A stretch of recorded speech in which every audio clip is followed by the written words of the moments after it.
여러분 안녕하십니까? 오늘의 미국 위켄드 에디션 강혜신입니다. 네, 오늘 여러 가지 이슈가 있지만 제일 앞에는 미국에 살면서도 사실은 이 같은 뉴스가 자주 보도되지 않기 때문에 접할 수 있는 중국의 스파이 풍선, 정찰 풍선에 대해서 조금 그냥 뉴스가 아닌 것으로 들어두셔도 재미있을 만한 그런 내용들이 있고요. 경제에 대해서는 이제 이쯤 됐으면, 지금 이 경로로 가고 있구나 정도는 오늘의 미국 듣고 계신 여러분들이시라면 한 번은 점검해 두시는 게 좋을 것 같고요. 그리고 멤피스에서 29살 운전자의 장례식이 있었는데 과연 제가 잠깐 말씀드린 적이 있습니다. 그리고 길게 이어가지 못했죠. 시간 때문에 정규 방송 시간에 잔인함, 난폭함 없이 치안을 유지할 수 있을까? 그런 거 조금 말씀드리고, 그리고 뭐 정치적인 문제, 마지막에는 우크라이나에 과연 서방 세계는 우크라이나가 지금 원하고 있는 무기를 준다고 볼 것인가, 주지 않는다고 볼 것인가. 이 점은요, 사실은 무엇이든지 일이 시작되면 점점 커지죠. 전쟁도 마찬가지입니다. 그런 이슈들 중심으로 전해드리겠습니다. 먼저 풍선 정찰, 이 내용은 중국이 풍선 정찰용 스파이용 풍선이 아니다라고 얘기를 했어도 미국 국방부에선 분명히 그거는 정찰 풍선이지 중국이 미안하다고도 했습니다. 우리가 기상 이런 것을 연구하기 위해서 보내는 그런 풍선인데 경로가 잘못 들어갔다. 그래서 이제 미국 몬타나에 핵시설, 그 저장시설까지 딱 그 풍선이 드나든 것은 아니죠. 지나쳤다고 하잖아요. 지금도 아직 미국이 격추하지 않았습니다. 그래서 과연 중국의 주장과 미국의 주장, 왜 바이든 대통령은 지금까지는 일단입니다. 그 풍선을 격추하라고 명령 내리지 않는가. 정규 방송 시간에 전해드리지 못했던 그런 부분들도 있고요. 그런데 일단 이제 그게 과연 무엇이냐. 지금 라틴 아메리카에도 그 또 다른 풍선이 등장을 했다고 하거든요. 미국에 있었던 것이 라틴 아메리카 쪽으로 간 것이 아니라 아직은 미국 쪽에 있는 것 같습니다. 버스 3대 정도의 크기라고 하고 저쪽 알래스카에서, 그러니까 중국 쪽에서 알래스카 건너서 이제 캐나다도 이렇게 거치면서 미국 내륙으로 진입을 했다는 얘기잖아요. 그래서 미국의 대응이 처음에는 바이든 대통령이 격추시켜라 라고 결정을 했었답니다. 그런데 국방부에서 마크 밀리 합참의장이나 그리고 로이드 오스틴 국방장관이 그러면 위험합니다 라고 얘기를 했기 때문에 그게 한 무게가 1000톤 정도가 된답니다. 무게가 1000톤이 아니라 1000톤이래요. 1000파운드 정도 된다고 하거든요. 여러분들 몸무게가 어느 정도 되십니까? 100 몇십 파운드 되죠? 여성분들이라면은. 그러면 여성분들이 10분까지는 아니지만 그 정도의 몸무게이기 때문에 그걸 만약에 격추시키면 그 다음은 컨트롤을 하지 못한답니다. 그 안에 무엇이 들어있든지 몇 마일까지 파편이 떨어질 수가 있기 때문에 그냥 바로 그 딱 떨어지는 것이 아니라 파편이 멀리 몇 마일까지 날아가기 때문에 누구라도 다치면 어떡하겠습니까? 그리고 국방부에서는 우리가 충분히 모니터를 할 수 있는 상황이고 군사 위협은 아니기 때문에, 그리고 그것이 이제 설령 미국에서 지금 날아다닌다 하더라도 미국의 추적을 쫙 받고 있고 조종사가 있는 그런 그 비행기 안에서도 추적을 하고 있고 무엇보다도 이 풍선으로는 위성 으로 미국과 중국이 다 서로를 들여다보고 있잖아요. 그 이상의 것을 가져가지 못한다 하기 때문에 지금 국방장관이나 합참의장이 저거 격추시키면 나중에 누구라도 다치면 큰일 납니다 했고, 대통령은 이런 그 국방 관계자의 조언을 들어서 본인은 처음에 격추시켜라 했었던 것을 마음을 바꿨답니다. 그런데 아직도 옵션은 있습니다. 제가 지금 방송을 하는 순간까지 그 풍선이 미국에서 완전히 사라졌다라든가 이런 보도는 나오지 않고 있거든요. 어떻게 왔는가? 중국말이 맞을 수도 있고 이제 아닐 수도 있다 하는 건데, 그 중국말이 맞다고 하는 것은 처음에는 중국에서 어디서 보낸 것인지도 모르고 그 전후좌우 사정도 모르면서 중국의 것이라고 하느냐 하고 비난을 했었잖아요. 그게 이제 언제냐면 목요일 저녁에 국방부에서 발표를 했기 때문에 이러이러한 풍선이 지금 미국 내부를 해서 알래스카로, 캐나다로, 몬타나까지 와서 그 몬타나의 아주 예민한 시설을 지나쳤다. 동쪽으로 가고 있다라고 얘기를 했는데 중국은 그 무슨 소리냐. 우리 중국이 어떤 나라인데 그런 거 안 한다 하다가 금요일 아침이 되니까 오케이. 우리가 했다. 실수다. 그건 중국 정부가 아니라 민간 비행체인데 이제 그 기상 상황을 연구하는 거다라고 얘기를 했고 미국은 전혀 그것을 받아들이지 않았습니다. 미국 국민들이 중국의 위성이나 중국의 풍선이나 이런 것들이 미국에 도착하고 설령 미국 내부에 들어온다고 정부가 국민에게 다 알리는 게 아닙니다. 그리고 그러한 것들을 미국 국민들은 어느 정도까지는 정부 전문가들의 판단에 맡깁니다. 그리고 따르죠. 그래서 어떻게 들어왔느냐 하는 건 지난 20년 동안 대기 오염이 굉장히 많았죠. 그럼 대기의 흐름, 바람의 흐름도 바꿀 수 있다는 것이고 시베리아에서 산불이 나서 그 연기도 있고 또 고비 사막의 폭풍먼지 이런 것들이 지난 20년 동안 미국으로 이렇게 뭐 바람을 타고 건너오고 그게 또 무슨 뭐 어떠한 바람을 만들고 뭐 산불이 일어나면서 막 이러이러한 그런 많은 것들이 패턴이었습니다. 그 패턴에 따라서 미국, 중국에서 풍선을 띄운다 했을 때 미국까지 일주일이면은 도착을 한다고 하고 지금처럼 고도 6만 마일이라고 하잖아요. 상업용 비행기 4만 마일.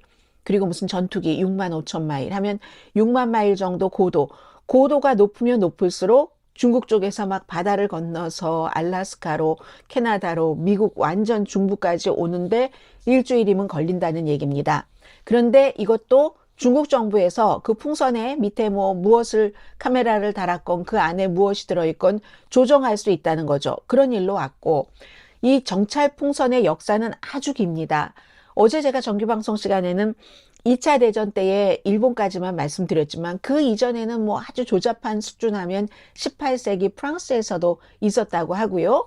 그래서 트럼프 시대에도 2번이나 중국 정찰 풍선이 미국 국경 쪽으로 왔답니다. 다만 공개하지 않았을 뿐입니다. 이번에 트럼프 전 대통령은 아니 그거 격추시켜버려 라고 본인의 소셜미디어에 썼습니다. 그러나 지난번 자신이 대통령이었을 때 중국의 정찰 풍선이 미국 가까이 국경 가까이에 왔었을 때 아무런 말도 하지 않았습니다. 그래서 국방부에서 한 얘기가 우리가 안다. 이건 그 민간 그 기상에 관련된 비행체가 아니라 정찰 풍선이라는 것을 안다. 더 오래 머물고 며칠이나 됐잖아요. 더 깊숙이 이건 미국의 내륙에 몬타나까지 왔었다는 얘기잖아요. 그리고 지난 5년 동안 하와이에도 이제 미군들이 많이 있는데 거기에도 중국의 이 같은 어떠한 뭐 위성이라든가 이런 것들이 많이 조짐을 보였다는 얘기입니다. 그리고 이제 가장 최근에 미국 사람들이 6명이 오레곤주에서 숨진 것은 2차 대전 때 일본에 의해서입니다. 일본이 이제 뭐 성공률은 많지 않았지만 그 풍선에 폭탄을 넣어서 수소 폭탄이죠. 그래서 미국과 캐나다에 수없이 터뜨렸답니다. 그런데 그때도 몬타나주에 30개를 터뜨렸답니다. 효과적이진 않았지만 왜냐하면 막 산불 일으키고 하기 위해서. 그러니까 몬타나는 그런 경험이 사실은 1945년도에도 있었던 것이고 그 당시에 일본이 수없이 했을 때 오레곤에서 6명이 숨졌다는 겁니다. 그 뒤부터 미국이 이제 냉전을 막 본격적으로 시작되기 전에 풍선 이것을 개발을 하죠. 전쟁이 끝나고 나서 뉴멕시코주에서 우리가 UFO에 대해서 여러 가지 얘기를 하잖아요. 기상 변화다 아니면 미국 정부가 국민에게 얘기해 주지 않는 어떠한 군사적인 개발을 하는 데서 나오는 거다. 잔해다. 이런 얘기들을 많이 하는데 풍선 같은 것을 개발하면서 뉴멕시코주에서 실제로 그러한 개발에 대해서 알지 못하는 공군이 어떠한 잔해를 발견을 한 겁니다. 그게 바로 저 UFO의 잔해야 이런 얘기도 있었던 거고요. 세크라멘토에서도 있었고 2015년도에 메릴랜드주 에버딘 그 시험장에서도 뭐가 터져서 뭐 시험이라는 것은 실험과 시험은 실수가 있다는 거잖아요. 그 실수로 풍선이 터져서 터지면 이번에 국방부에서 잘못하면 몇 마일 날아가서 다른 사람 다치게 할 수 있습니다. 한 것처럼 2015년도에 미국이 실험한 이 풍선은 멀리 뭐 펜실베니아 어디까지 떠다녔다고 하고 나중에 푹 터졌을 때 보니까 아직도 그 헬륨이 남아있더라 하는 얘기가 있었잖아요. 그래서 이제 지금 모니터만 하면서 일단은 그 옵션으로 두겠다. 지금 풍선에 관한 것이 뭔가 속보가 나오니까 제가 속보를 좀 잠깐 보고 계속 일단 이어드리고 속보를 보겠습니다. 그래서 이제 결과는 일단은 그 앤토니 블링컨 그 미국 국무장관이 어제 떠나기로 돼 있었거든요. 오후에 중국으로. 미국 국무장관이 몇 년 만에 가는 겁니다. 바이든 대통령 들어와서도 처음으로 장관급이 가는데 이게 일단은 연기됐습니다. 가만 생각해 보시면 미국과 중국이 싸우기는 하지만 지난 11월 달에도 바이든 대통령과 중국의 시진핑이 만나서 우리가 뭐 경쟁할 것은 경쟁하더라도 기후변화라든가 코비드라든가 이런 것은 협력하십시다 하고 지금 희망을 품고 국무장관이 가려던 도중에 이러한 것이 딱 터졌고 중국이 미안합니다. 그게 미국을 정찰하기 위해서가 아니었습니다. 했지만 미국이 받아들이지 않은 이게 일단 있는 겁니다. 그래서 이 긴장이 언제 풀릴지 모릅니다. 미국과 중국은 경쟁하면서도 있었던 특히 이제 트럼프 시대에 뭐 무역이니 뭐니 마찰 같은 것 긴장을 좀 풀어가기를 원했는데 물론 아직까지는 미국 국무장관의 중국 방문이 제 스케줄이 가능하기는 합니다. 안토니 블링컨 국무장관의 제 스케줄이 가능하기는 합니다만은 그런데 이게 지금 분위기가 별로 좋지는 않습니다. 정치권에서. 공화당도 그렇고 심지어 민주당도 그렇고 알칸소의 탐 커튼 공화당 상원의원은 이건 완전히 취소를 해야지 된다. 연기해서 그쳐서는 안 된다라고 얘기를 하고 있습니다. 케빈 메카티 하원 의장은 다 국방부에서 우리 상원 하원 지도부에게 일반 국민들에게 브리핑한 것보다 훨씬 자세한 브리핑을 해라. 지도자들에게.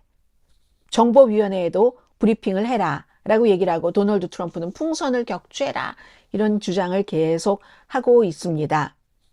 풍선으로 정보를 모으는 것 자체는 뭐 싸고 뭐 이렇게 그런 장점도 있지만 제한적인데 그리고 지금 이해 안 되는 부분들이 있습니다. 정말로 중국이 실수로 이렇게 한 것인가 라고도 생각을 해볼 수 있는 게 눈으로 보이잖아요. 몬타나의 사람도 봤다고 하잖아요. 그럼 중국 정부도 발각되는 것을 뻔히 알면서 미국과 부분적으로 관계 개선을 원해서 미국 국무장관의 방중을 준비하면서 이걸 보냈겠느냐.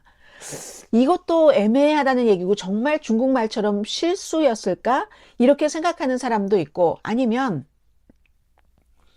어제 방송에서 말씀드렸던 것처럼 미국을 지금 테스트하는 거다. 미국이 유난히 이 풍선에 과거에 민간인이 숨졌기 때문에 예민하니까 그 반응도 보면서 우리가 많고 많은 뭐 위성이니 뭐니도 있지만 우리는 재래식으로도 이렇게 조절할 수 있어. 하니까 미국과 뭔가 협상을 할 때 자신들의 능력을 한껏 높여놓고 하려고 그러는 거 아닌가? 정보 수집도 최첨단과 재래식인 것이 우리가 다 대단히 능력이 많아 하는 것을 과시하면서 그렇게 생각을 하는 사람들도 있죠. 게다가 대고 뭐 풍선이 뭐 뭔가 정보까지 수집했으면 보너스이고 이런 생각을 할 수도 있지만 또 다른 사람들은 정말 실수였을지도 몰라. 그런데 누가 알겠습니까? 그거를 중국의 일들을 그렇기 때문에 지금 분명한 것은 이 풍선 스파이 사건으로 인해서 중국과 미국 정부가 예기치 않은 원래 원치 않았던 국무장관의 방중까지 일단은 연기해야지 되는 그런 관계가 됐다는 거죠. 그리고요. 미국과 중국이 서로를 정찰하는 것은 너무나 흔한 일이고 당연한 일이기도 합니다. 그런데 이번에는 국방부에서 얘기한 것처럼 너무 오래 떠다녔다. 그리고 maybe 국방부나 미국 정부에서도 기분 나빴을 수도 있겠죠. 아니 국무장관이 가는데 그 틈에 이런 일을 해? 그러니까 중국의 말대로 실수였을지 그건 아직까지는 아무도 모릅니다. 미국도 중국을 정찰해서 2001년도에는 미국 정찰기가 그 남중국해에 가서 뭐 막 난리가 나고 중국 요격기와 충돌하고 뭐 격추되고 그런 일이 있었잖아요. 그건 이제 풍선 정도가 아니었었잖아요. 이번에는 풍선 정도기 때문에 미국 떠보기 한 것 아니야? 이렇게 생각하는 사람들도 있는 거고요. 모릅니다. 조금 있으면 조금 더 자세한 내용이 나올지도 모르지만 지금 분명한 것은 앞으로 어떻게 될 것인가.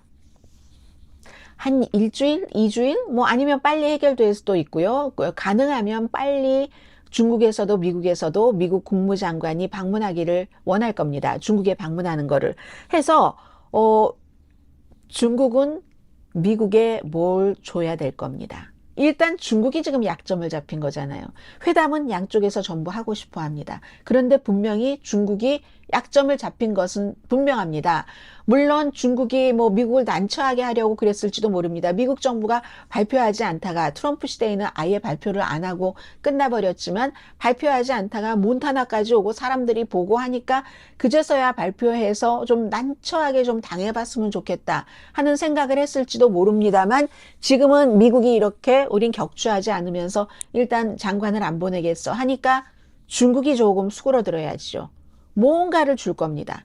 뭔가를 받기로 약속을 하고 국무장관이 가든가 아니면 국무장관이 가서 협상을 할 때 미국 측에 조금 유리하게 협상이 시작될 수도 있겠죠. 이번 일로. 이게 지금까지 일이고요. 그리고 좀 전에 속보가 떴기 때문에 제가 그 속보에 대해서 조금 한번 보고 전해드리겠습니다.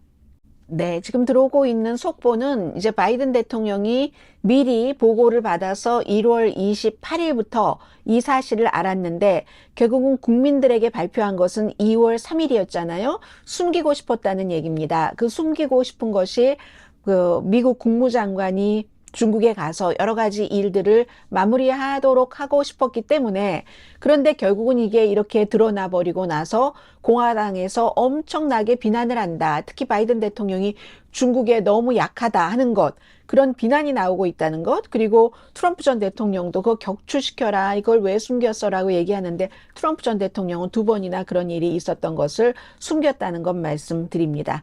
그래서 바이든 대통령이 이 이슈로 약간은 조금 불편하게 됐습니다.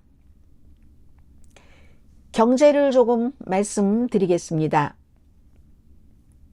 경제는요, 뭐 여러 가지 내용들이 많았지만 가장 레이티스트부터 보자면 어제 1월 달에 일자리가 51만 7천 개나 만들어졌는데 전문가들이 약 19만 개 만들어진다고 했고, 그리고 12월 달에 비해서도 2배 정도가 일자리가 만들어졌잖아요. 놀랍고도 강력한 일자리 보고서인 겁니다.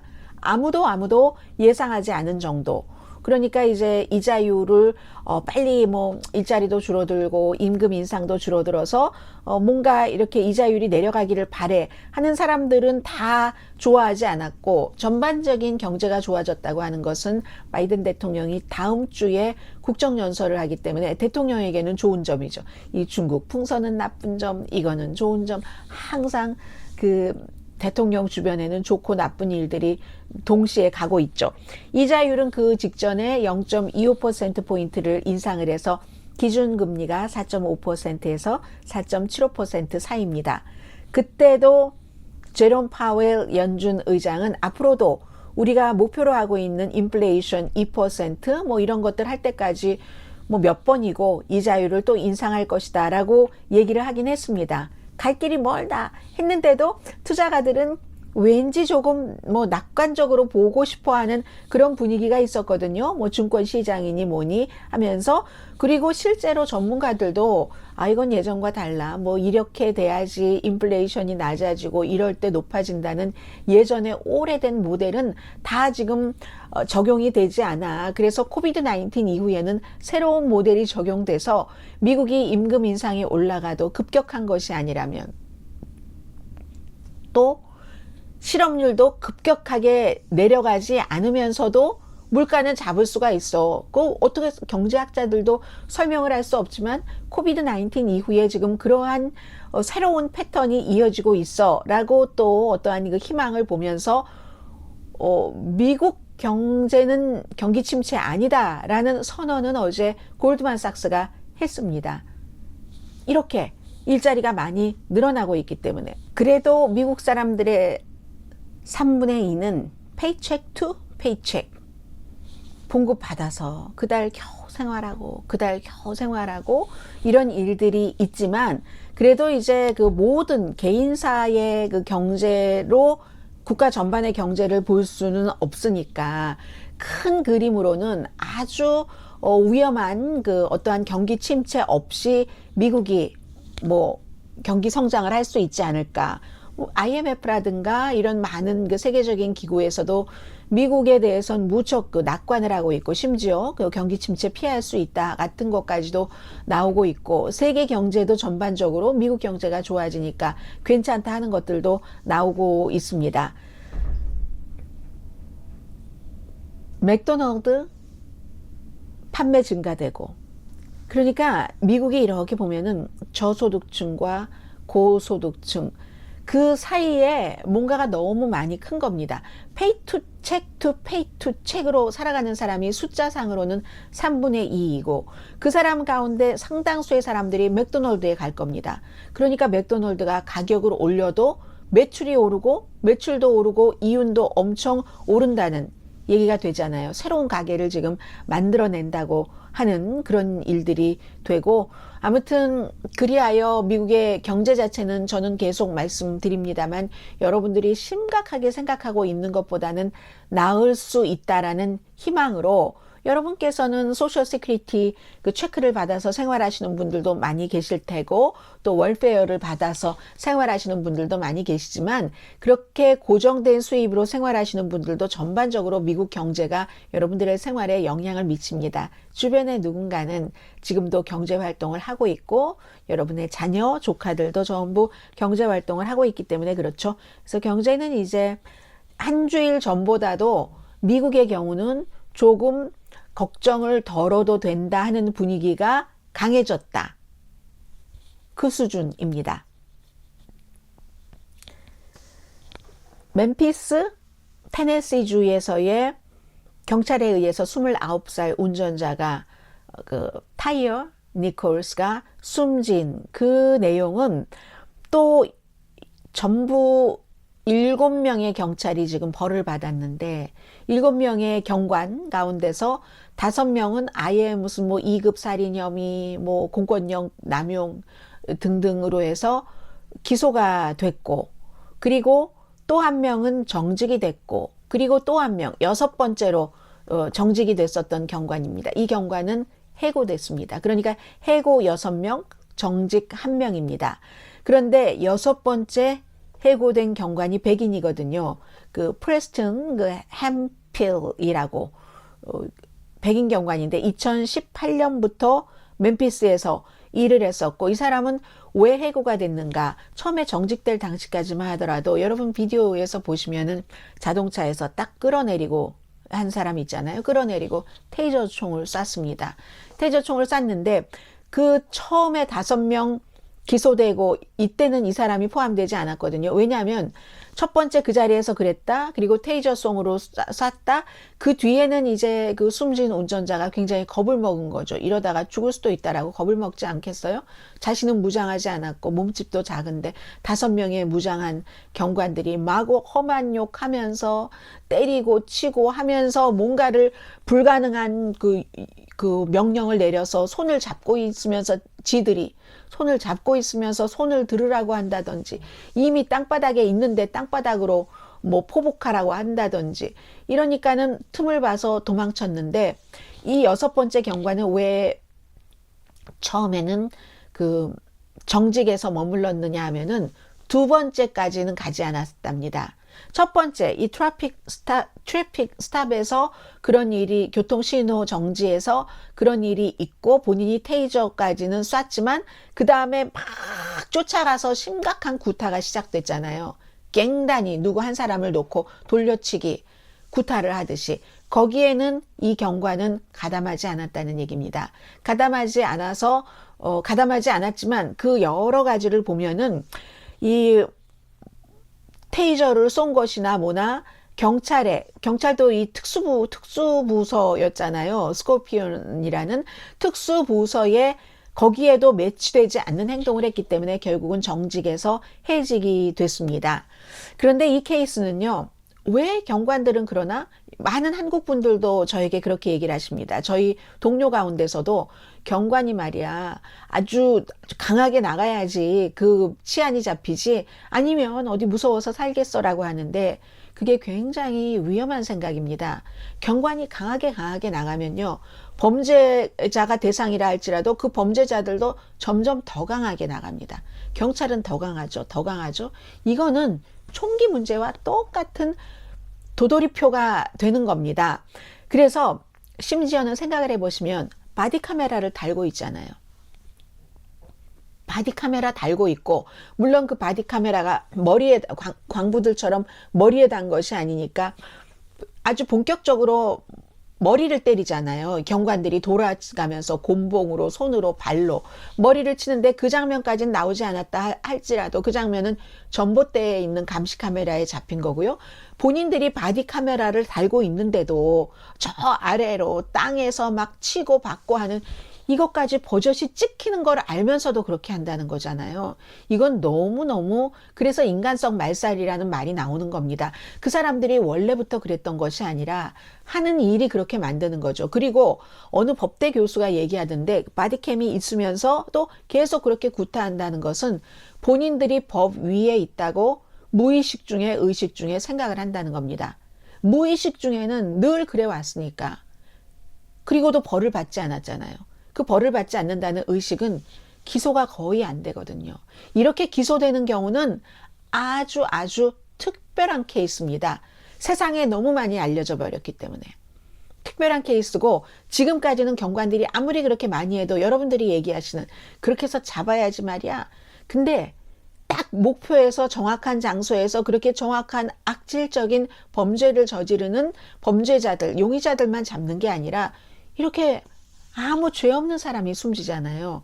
그리고 수많은 죄 없는 사람들이 뭐 소수인종이라는 이유만으로, 흑인이라는 이유만으로 경찰만 보면 무서워하고, 막 트래픽 스탑에서 경찰이 서 있으면 너무 무서워하고, 이런 심리적인 그런 것도 사실은 다 받지 말아야지 될 벌을 받고 사는 거잖아요, 사람들이. 그래서 이제 그 점이 있고요. 그리고 또 하나는 지금 루머가 퍼지기 시작했는데, 이건 아주 보수적인 그런 매체라고 하기도 너무 쓰레기 같은 그런 곳에서 퍼뜨리기 시작하는 건데, 소셜미디어라든가 아니면 제가 매체로 보지 않는 보수 매체에서 퍼뜨리는 건데, 숨진 29살의 니콜스가 그 자신을 막 구타한 경관의 뭐 엑스 여자친구와 사귀었다. 사실이 아니거든요. 이런 것들을 막 퍼뜨립니다. 그러니까 그렇게 죽어도 싸. 그래도 죽어도 싸지 않습니다. 그런데 그렇게 막 퍼뜨리거든요. 이렇게 얘기하면서 모든 것을 정치적으로 극우 네트워크에서 가져가고 있고, 뭐 이런 일들, 뭐 틱톡, 유튜브 비디오, 트윗으로 막 퍼지고 있습니다. 그 경찰이 잘했다는 거예요. 그래도 잘한 거는 아니지만, 그리고 이 사건은 아직도 조사 중입니다. 그런데요, 맨 앞에 말씀드렸던 잔인함 없이 강력한 치안을 유지할 수 있는가, 이 점이 지금 문제인데요. 이 스콜피언이라는 게, 스콜피언 하니까 사람들이 뭐 스콜피언 별자리 자 얼마나 무서워 이름부터 있는데, 그거 아니고요. 뭐 안전하게 뭐 이웃을 지킨다는 영어의 약자를 따서 스콜피언 COR입니다. 그 피언인데 2021년도 말에 만들어져서 4개로 팀이 나눠져서 한 팀에 10명, 그러니까 40명이죠. 2021년 말에 만들어졌는데, 만들어지자마자 몇 개월 동안 수백 명을 체포를 했답니다. 마약 소굴, 총기, 뭐 밀수업자, 아주, 그리고 굉장히 무모한 운전자라든가 그랬는데, 결국은 그래서 막 찬성을 받고 지지를 받고 했는데 영구적으로 해산하게 됐잖아요. 왜냐하면 이런 일이 생기기 때문에. 결국은 디트로이트에서도 1970년대에 그 스트레스라는 그런 그룹이 있었고, 제가 지금 말씀드리는 이런 그룹들이 굉장히 강하게 순찰을 할 때도 강하게 뭔가를 하는 겁니다. 애틀란타에도 레드덕, 이 애틀란타 레드덕은 특히 이번에 이 멤피스에서 경찰국장 최초의 흑인 여자 경찰국장이잖아요. 라스트 네임이 데이비스인. 이 데이비스 경찰국장이 애틀란타에 있을 때 바로 애틀란타의 레드덕이라는 그 프로그램을 운영을 했는데, 그래서 아마 그때의 그 부작용을 봤기 때문에 이번에도 이런 것을 만들었었지만 빨리 처리를 한 건지도 모릅니다. 레드덕도 2008년도에 82세가 되신 분이 살고 있는 집에 들어가서 다짜고짜로 총을 39발을 발사했다는 것 아니겠습니까? 그리고 워싱턴에도 RIP라는 그룹이 있었고, 뭐 이건 이제 러버리의 약자거든요. 맨 앞에 R이. 그러니까 강도, 무슨 뭐 특수 강도 절도단 잡는 그런 특수부대원이 그 워싱턴에서도 그 RIP 소속이 주민들의 돈을 막 현금을 강탈하고 마약, 보석 같은 거 강탈하고 이런 일들을 한다니까요. 본인들이 아주 어떠한 특권이 쥐어지고 또 기소가 거의 안 되고 무기는 많고 또 사람들이 두려워하고 하니까 이런 식으로. 그래서 항상 특수팀이 만들어져서 효과적이려면 그 사람들이 책임이 있어야지 되고 철저하게 모니터링을 해야지 되고 그 규정에 어긋나게 했을 때는 벌을 줘야지 되는데 우선 벌을 주는 기소를 안 하잖아요. 특수 상황이니까 그럴 수도 있었겠지. 맘대로 놀아봐라잖아요. 예술가가 아니죠. 남에게 해를 주지 않는 예술 활동을 하는 예술가가 아니기 때문에 경찰에게 무기를 주고 맘대로 놀아봐라 해서는 안 된다는 얘기입니다. 그러면 꼭 이런 특수부대는 권력을 남용해서 문제를 일으킨다는 거죠. 그리고 또 하나는 경찰들이 이 같은 실수에서 별로 배우는 것 같지 않다는 얘기들을 합니다. 크리스천 사이언스 모니터의 사설의 지적입니다. 그러니까 자꾸만 이런 일들이 나오는 거고 법적으로도 보호를 해주니까 주먹으로 영원히 통제할 수 없다. 그래서 이런 특수부대들은 항상 핫스팟이 마약 소굴이 될 수도 있고 뭐가 될 수도 있고 갱단의 소굴이 될 수도 있고 그 핫스팟이 목표라고 하지만 그 핫스팟을 정확하게 목표 지점을 찍어서 정확하게 수행을 했을 때 그러는 거지. 아니면은 카메라 본인의 몸에 달고도 그렇게 정말 사람을 팼잖아요. 마음껏 패서 죽을 정도면 얼마나 팼다는 겁니까? 그렇기 때문에 이거는 아니다. 이건 절대로 법이 그렇게 가르치지는 않았을 텐데 경찰법이나 규정이. 그래서 이 특수팀 같은 것이 항상 작용이 있으면 반작용이 있는데 그렇게 특수팀만 가지고 우리의 안전이 보장되지 않는다. 이런 지적들을 지금 많이 하고 있습니다. 바이든 대통령 델라웨어에 있는 두 번째 집도 수색을 했는데 기밀 문서는 지금 나오지 않았다고 하고요. 트럼프 전 대통령도 재생이 아니라 피부도 아닌데 무슨 재생인가요? 재선 캠페인 시작했고 바이든 대통령도 이제 어제 필라델피아, 펜실베니아주, 스윙 스테이트, 펜실베니아주, 필라델피아에 가서 나와 이 카밀라 해리스 부통령이 이렇게 잘했습니다 하는 것 막 하고 얘기했습니다. 그러다가 이제 딱 또 중국 풍선이 터져서 이렇게 됐고요. 마지막으로 젤렌스키 우크라이나 대통령은 유럽 리더들을 만나고 있습니다. 유럽 리더들이 지금 우크라이나의 수도 키브로 가고 있는데 열심히 무기, 우리가 원하는 F-16, F-15 전투기를 원하는 거잖아요.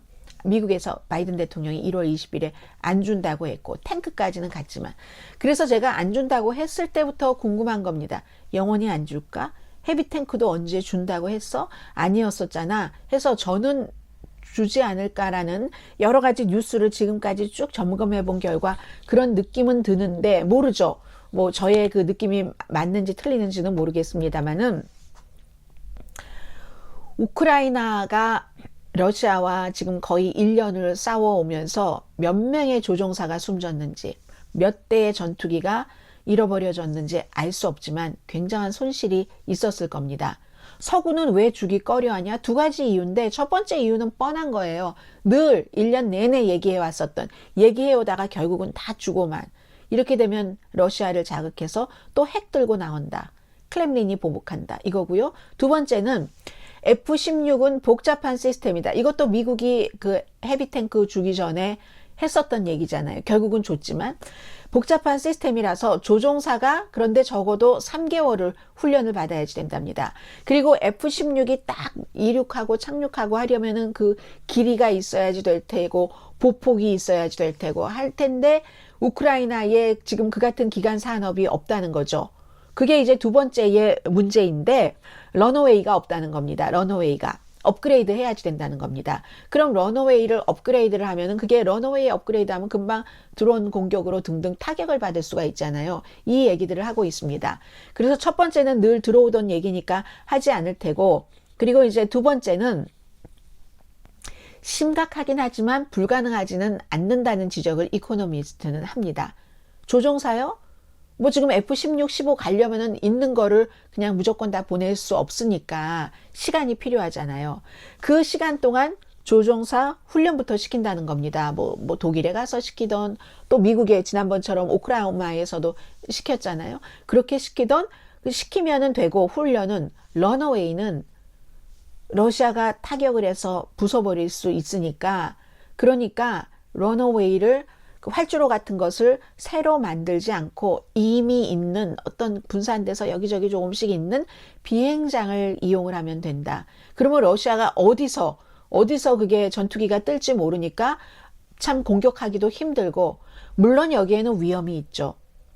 딱 거기에 맞는 길을 닦아준 게 아니니까 좁기도 할 테고 터프하기도 할 테고 그러면 전투기도 그 비싼 전투기도 위험하고 조종사도 위험하다는 겁니다. 우크라이나는 이 위험을 감수하겠다는 얘기잖아요. 우크라이나가 원하면 그 위험을 다 감수하면 That's a good idea. That's a good idea. 이게 이제 보내야지 된다 하는 사람들이 얘기를 하고 있는 건데 왜냐하면 서방 세계가 지금 이미 이렇게 판단을 했습니다. 우크라이나는 러시아에서 패배하지 않는 것 정도면 된다가 아닙니다. 이제는.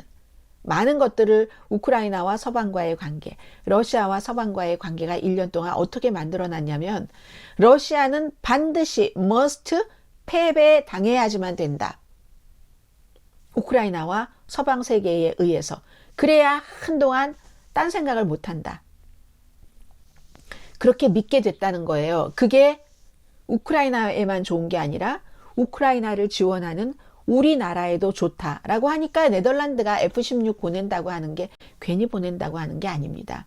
폴란드도 고려하고 있다고 하고 미국도 안 보낸다고는 했지만 국방부가 한번 연구는 해보겠다고는 했습니다. 그리고 이제 제일 중요한 게 독일은 후발주자의 리더잖아요. 모든 것에 있어서 전부. 그렇기 때문에 서구가 좋은 전투기 없이 우크라이나가 러시아를 이길 수 있을까? 이건요. 저처럼 군대 갔다 오지 않은 사람도 압니다. 그럼 지상이 됐어요? 그러면 무슨 삼면이 바다이고 뭐 이런 나라 아니면 영공 장악해야지 되는데 오늘의 미국 정규방송 시간에 제가 여러 번 말씀드렸습니다. 이 영공이 너무 약한데 어떻게 무기를 거기에 추가를 하지 않고 러시아를 이길 수가 있겠습니까? 더 좋은 무기를 보내지 않고 우크라이나가 영공을 장악한다고 믿는다면 그건 so naive. 그럼 우크라이나를 내줘야 되는 거죠.